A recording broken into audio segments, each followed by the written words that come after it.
Alright, this video is really just my scattered thoughts on the Kill Bill movies and why they failed to engage me as much as some of Tarantino's other movies. Will people appreciate this quick little video? Who knows? I've learned that some people will downvote damn near anything regardless of quality, so for now you should just watch this video even if you don't agree with it. I'm not trying to be a bad guy, I'm not a Tarantino basher or anything like that. It's just sort of an explanation slash exploration of my attitudes, on the Kill Bill series compared to some of his other movies. So I've been thinking about discussing Kill Bill for some time now because to me it was the first Tarantino movie that didn't really reel me in and that I didn't feel honored to watch, so to speak. It almost felt like a burden to tell you the truth. It just, I don't know. Hard to explain it. This doesn't mean I hate the Kill Bill movies. In fact, I can actually watch them still. But I do want to explain why they strike me differently than some of his other movies. Now that I have a lot more time on my hands, I think I'll devote a little time to discussing it. Admittedly, I'm not aiming to get too in depth here because, for one thing, I think this film doesn't need such a steadiness of attention to details, unlike most he put out pre Kill Bill. This movie was, for the most part, just an entertaining romp filled with homages to martial arts style movies, and certainly with some elements of the Western genre and slapstick thrown in for good measure. Basically, this was where Tarantino movies really risked becoming homage factories, and he made everything more blatant, including, the whole foot fetish thing. Basically, I think the Tarantino movies are best when they have more of a sense of realism, which Kill Bill sort of lacks. It seems intentionally lack that. So there's definitely the cartoon factor. It really felt more like watching a straight up cartoon and maybe too self aware of that fact. And it's complicated because I can appreciate plenty of over the top stuff. The Nightmare on Elm Street movies are often over the top. You've also got Ash versus the Evil Dead. I love that kind of stuff. But something about this movie series just doesn't draw me in the intended way. It's something I can't 100% put my finger on, but it definitely lacks some of the charm of many of his earlier films, and even a few of his later films, honestly. So in a way, this isn't simply a review for Kill Bill, but a fair amount about Tarantino in general. So of course, this might merit a more general introduction to the filmmaker that is Quentin Tarantino, who is also a bit of a film historian. You can hear him talk about film history in interviews and such, and he's probably written about some things like that, as far as I know. And of course, his movies themselves contain the homages, which are windows into film history as well. If you don't know who Quentin Tarantino is, obviously you probably should have heard of him by now. He's considered one of the greatest filmmakers ever. And I think it'd be fair to say that, some people just don't like him, but those who do tend to really appreciate what he's done. If nothing else, you have to admit he does work hard on his movies, even if you don't necessarily like the end result. So Tarantino writes, directs, produces, and sometimes acts in his films.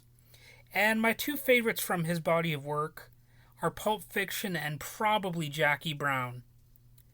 Probably. It's debatable in my own mind, which is really in second place.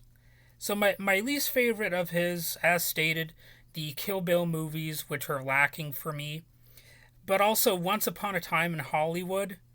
I just thought that was oddly boring, in my opinion, and I'll probably discuss that more at length in some other video. Well, maybe I'll do so, I don't know. But generally speaking, Tarantino is a smart guy who undoubtedly draws on his experiences growing up in the 60s and 70s to create his artistic visions, as well as relying plenty on pop culture pastiche and homages. So if you're interested in his work, check them all out. Don't mistake this video as me saying, don't bother watching Kill Bill. That's not what I'm saying. By all means, see for yourself, and there's a strong chance you'll like those movies more than I do. It's not that Kill Bill presents a philosophical problem for me either, or anything like that. It's just too much like a cartoony, stereotypical version of a Tarantino film, I guess. I'm not going to talk too much about the violence in the film or the women's role in it. After all, Tarantino himself addressed those issues about a billion times already. He even told one interviewer, and this is an interesting quote, "I refuse your question. I'm not your slave, and you're not my master. You can't make me dance to your tune. I'm not a monkey. The reason I don't want to talk about it is because I've said everything I've had to say about it. If anyone cares what I have to say about it, they can Google me. They can look for 20 years what I have to say about it. I haven't changed my opinion one iota." End quote. So that's sort of an epic smackdown of that one interviewer. And the guy's kind of I hate to use the word, but he's kind of a stereotypical snobby, cultural elitist liberal type. Like, I hate to use liberal in the pejorative, but in this case, like, if you watch that interview, it's like, holy crap, he's like matching that stereotype. It's almost like he's intentionally playing that role. It's just kind of, it's cringeworthy to watch.